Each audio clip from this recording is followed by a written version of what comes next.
They laughed at her scars, not knowing the battle she fought to survive. But when a veteran stands up, everything changes. This is the story of strength, survival, and the scars that speak louder than words. Sofia had grown accustomed to the whispers, the stares, the way people's eyes lingered on the jagged scar that marred her wrist. For 2 years, she had served at Benny's diner, dishing out pancakes and coffee to a sea of faces that never truly saw her. The scar was a constant companion, a reminder of a past that she never discussed. At 29, she was no stranger to pain, both physical and emotional. The scar wasn't just a mark on her skin. It was a story of survival, one she had buried deep inside, unwilling to confront, and so she kept it hidden beneath long sleeves, just another part of the armor she wore each day. But that day, something was different. It started with a laugh, a sharp, cruel sound that cut through the hum of the diner. Sofia's fingers tightened around the coffee pot as she heard a group of college students at table 9 snicker. Their eyes flicked towards her scar, making it all too clear what they were laughing at. One of them even mimed slitting his own throat, and his friends burst into fresh fits of giggles. Her breath hitched for just a moment, the old pain creeping back, but Sofia forced herself to stay composed. She wasn't going to let them see her react. But then, she heard the scrape of a chair, followed by the sound of someone standing up from the corner of the diner. A man in a faded army uniform rose, his boots clanging against the floor as he made his way toward the group. Sofia didn't know it yet, but her life was about to change. The man wasn't just another patron, he was someone who had walked a hard road himself, and he wasn't going to let this moment slide. His name was Colonel Richard Kane, and as he approached the table, he locked eyes with the group of laughing students. "You got a problem, son." His voice was low, calm, but there was something in it, something that silenced the room. The college kid at the table, a smart aleck with messy hair, looked up and smirked. "What, you, her bodyguard or something?" Colonel Kane didn't flinch. "No," he said, his eyes narrowing, "but I know what that scar means." He gestured to Sofia's wrist. "I know she earned it the same way I earned mine." A stunned silence fell over the diner. The young man, who had been laughing moments earlier, tried to shrug it off. "What, you gonna give us a lecture on scars now?" Before the colonel could respond, another man at his table, a veteran who had lost his leg in combat, stood up. "You laughing at her scars means you're laughing at mine too." Sofia's breath caught. She had never shared the full story of her scar, of the night that had torn everything apart. But now, surrounded by these soldiers, she felt something shift inside her. One by one, every veteran at the table stood, a man with a prosthetic arm, another with a burn mark tracing his jaw. They were all warriors in their own right, each bearing their own wounds, visible and invisible, and they weren't going to let Sofia face this alone. The college kid shifted uncomfortably in his seat, glancing around at the sea of hard faces. "Look, man," he muttered, "I didn't mean to offend anyone." Colonel Kane's gaze remained unyielding. "Then let me tell you what that scar means." He turned back to Sofia. "That scar? It's from barbed wire. In cartel territory, she dragged a wounded Marine to cover while their patrol was ambushed, and she did it while taking fire." Sofia felt the weight of their gaze, but for the first time in years, it didn't feel like pity. It felt like respect. The room was quiet, save for the sound of clinking silverware. But then, one of the college kids spoke up again, clearly trying to recover his bravado. "So, what's her story? Is she some kind of war hero?" The question hung in the air, and for a moment, Sofia considered the answer. She wasn't a hero.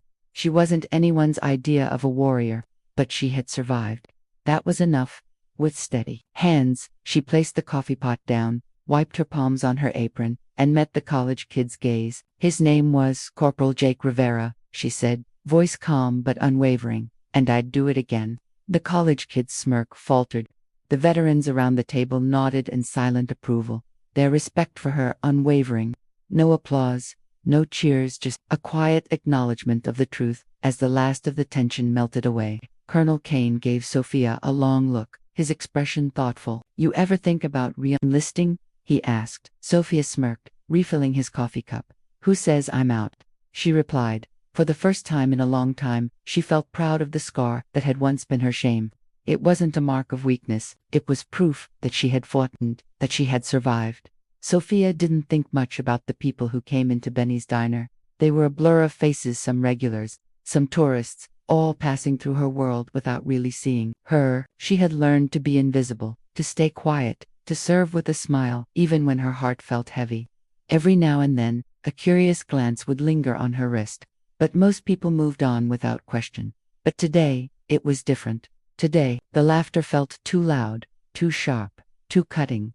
She tried to shake it off. She tried to keep her focus on the task at hand, pouring coffee, topping off the pancakes, making sure the booth was clean for the next customer. The scar had become part of her life, just another mark of what she had survived.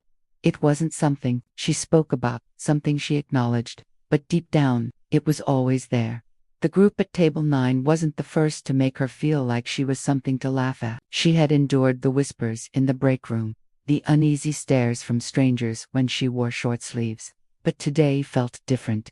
The mocking tone in the college kid's voice, the way they had turned her scars into a joke hit, was too much. Her hands trembled slightly as she poured another cup of coffee, the steam rising in the air like it might carry her away. Then, the chair scraped back. Sofia glanced up, and the sight of the man in the faded army uniform froze her in place. The diner's chatter seemed to die down as he stepped forward, his boots making a steady rhythm against the floor. He was a man who had lived through hard times, there was no mistaking that.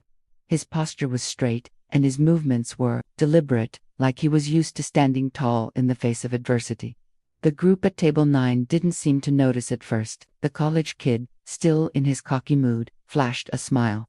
"What's this, Grandpa? You looking for a fight or just some coffee?" He snickered, clearly unaware of what he was about to face. But Colonel Kane wasn't backing down. He didn't seem to be bothered by the jibes. He just stood there, his gaze unwavering, focused on the group of young men who thought they could mock someone who had fought, someone who had earned every scar on her body. "You got a problem, son." His voice was low, but it carried. It was a command, and it made everyone in the diner pause. The young man, who had been laughing, shot a glance at his friends, unsure of how to react. "What, you gonna protect her now?" he sneered. Colonel Kane didn't flinch. His eyes locked onto the kids, unrelenting. "No," he said, his voice colder than before, "but I know what that scar means." He nodded toward Sofia's wrist, "And I know she earned it the same way I earned mine." There was no sarcasm in his tone, no bravado, just a quiet, firm confidence that made every person in the diner hold their breath. The young man's face paled, and for the first time, the laughter in the room stopped. The silence was deafening, and the weight of the moment pressed down on Sofia.